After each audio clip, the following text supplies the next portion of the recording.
नमस्कार मित्रांनो, तर आम्ही चाललोय आज पुशेगावातील हिंदकेसरी मैदानावर.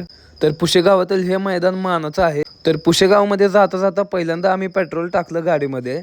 तर मग आम्ही तिकडून निघालो. तर मित्रांनो, जाता जाता हे बघा, बैलगाड्यांच्या अंगावर किती मोठं ओझं दिलं आहे. खरंच मित्रांनो, हे बघून मनाला खूप जास्त वाईट वाटतं. तर बैलांच्या अंगावर वजन देणं खरंच बंद केलं पाहिजे.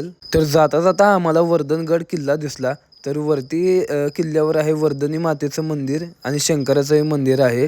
त्यानंतर मित्रांनो, आम्ही पुशेगावमध्ये पोहोचलेलो. तर हे आहे मित्रांनो आपलं सेवागिरी महाराजांचं मंदिर. तर मित्रांनो, आम्ही पोहोचलो पुशेगावातील मैदानावर. तर आम्ही निघालोय बघा आता. गर्दी खूप जास्त झालेली मित्रांनो आणि मैदानावर एक नंबर वाटत होतंय बघा मित्रांनो. तर जेव्हा आपला बैल फायनलमध्ये जातो ना, तेव्हाच बैलगाडी मालकाला हा आनंद कळतो. तर मित्रांनो, हे बघा आपले मित्र सगळे मैदान बघण्यासाठी आलेले.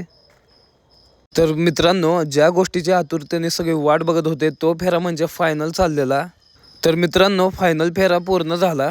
तर मित्रांनो, पुशेगावातील हिंदकेसरी मैदानाचे मानकरी ठरले सचिन आणि लक्ष्या. तर त्यांना आणि त्यांच्या बैलगाडा मालकाला खूप खूप शुभेच्छा.